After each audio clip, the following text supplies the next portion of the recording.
Bonjour Stéphanie. Bonjour Je Valérie. voulais savoir dans quel cadre est-ce qu'on doit faire un inventaire lors d'une succession? Est-ce que c'est systématique?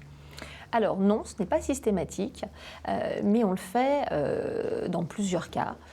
Premièrement, quand on a effectivement dans une famille recomposée, pour pouvoir déterminer quels sont les biens à qui ils appartiennent. Dans des familles également où on s'entend un petit peu moins bien que dans d'autres.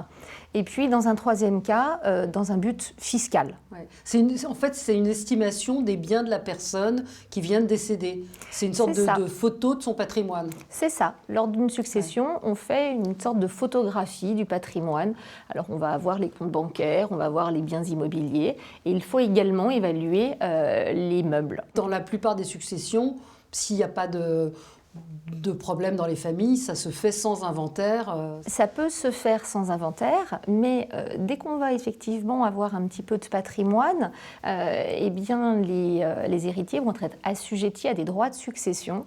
Et ces droits de succession, souvent, peuvent être importants.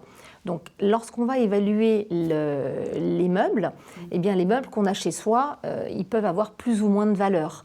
Si on ne fait pas d'inventaire, on va prendre un forfait pour l'administration fiscale, et ce forfait peut représenter une grosse valeur par rapport aux meubles qu'on a effectivement chez soi. Et quelle est la base du forfait que choisit l'administration fiscale? C'est 5% du reste de la succession. D'accord. Donc forfaitairement, ça peut représenter une somme trop importante. On a plutôt intérêt à faire un inventaire parce qu'en général, le mobilier vaut pas énormément. Voilà. Sauf dans des châteaux ou des choses comme ça. C'est ça. Merci beaucoup Stéphanie. Merci Valérie.